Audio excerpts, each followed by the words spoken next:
ഇത് ഇയാൾ മാത്രം ഇങ്ങനെ അഭിനയിക്കുന്ന സമയം ഒരു പഴയകാല നടൻ ഇങ്ങനെ അഭിനയിക്കുകയാണ്. അഭിനയിക്കാൻ അറിയാത്തൊരു നടൻ ഇങ്ങനെ കിടന്ന് കഷ്ടപ്പെടുകയാണ്. ഇത് കണ്ടു കഴിഞ്ഞാലുണ്ടല്ലോ എന്റെ പൊന്നെ. ഞാനൊരു മെഗാ ലാലേട്ടൻ ഫാനാണ്. കൊതിക്കുകയാണ് ഒരു ദിവസം ഒരു പെർഫോമൻസും ഒരു സിനിമയും കണ്ടിട്ട്.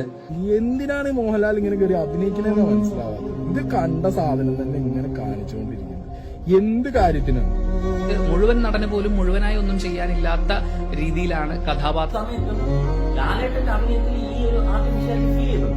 ആ ഫസ്റ്റ് ഹാഫിലുണ്ട് ലാലേട്ടന്റെ അവസ്ഥ പറയുന്നതിന് വളരെ വിഷമുണ്ട്. മോഹൻലാലിനെ കൊണ്ട് പറ്റണില്ല. പക്ഷെ മോഹൻലാൽ അഭിനയം നല്ലതായി. മറുവശത്ത് അതേ തെരഞ്ഞെടുപ്പിന്റെ പേരിൽ മോഹൻലാൽ നടൻ സോഷ്യൽ മീഡിയ ഒരുപാട് പഴികേട്ട സാഹചര്യം. അതൊന്നും എനിക്ക് അതിൽ ഒരു പരാതിയില്ല. എന്നെ ഒരാൾ തെറി പറയുന്നതിലൊന്നും ഒരു കാര്യം ഞാൻ കഴിഞ്ഞ 46 വർഷമായിട്ട് എന്തൊക്കെ മലയാള സിനിമയ്ക്ക് ചെയ്തു എന്നുള്ളതും കൂടെ അതിന്റെ പുറകിലുണ്ട്. അടുത്ത 2-3 സിനിമ വളരെ സക്സസ്ഫുൾ ആയി മാറിക്കഴിഞ്ഞാൽ ഇതെല്ലാം മാറും.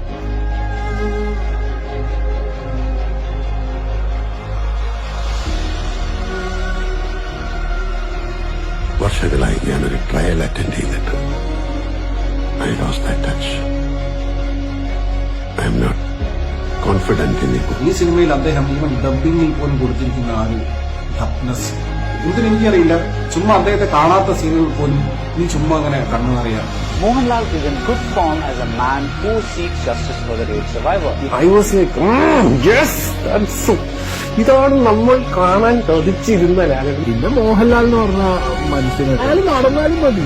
ഈ ചെങ്ങായി നടന്നാലും നോക്കിയാലും അടക്കം എന്താ പറയുക രോമാഞ്ചമാണ്. വേറെ ലെവലിൽ ചെയ്ത് വെച്ചിട്ടുണ്ട്. രോമോമി മോഹൻലാലിന്റെ കാര്യം ഞാൻ ഇനി എടുത്ത് പറയുന്നില്ല. കണ്ടു തന്നെ ജസ്റ്റ് ഒന്ന് കണ്ണ് നിറയാ തിരിഞ്ഞു നടക്കുക ഇത്രയുള്ള അങ്ങനെ ചെയ്യുന്നു. പക്ഷെ വേറെ സാധനം എന്തൊക്കെ ബേളങ്ങളായിരുന്നു. ഓട്ടത്തിൽ കണ്ണിന്റെ സ്വാഭാവികത നഷ്ടപ്പെട്ടു. ചേച്ചിക്ക് ഞെട്ടിച്ച് കിടിലം പെർഫോമൻസ്. ലാലേട്ടൻ തിരിച്ചു വരും. സത്യം പറഞ്ഞാൽ സന്തോഷം കൊണ്ട് കണ്ണ് നിറയാന്ന് പറയാം. അടിപൊളി പടമായിരുന്നു. ഞാൻ ലാലേട്ടന്റെ കട്ട ഫാനുമാണ്.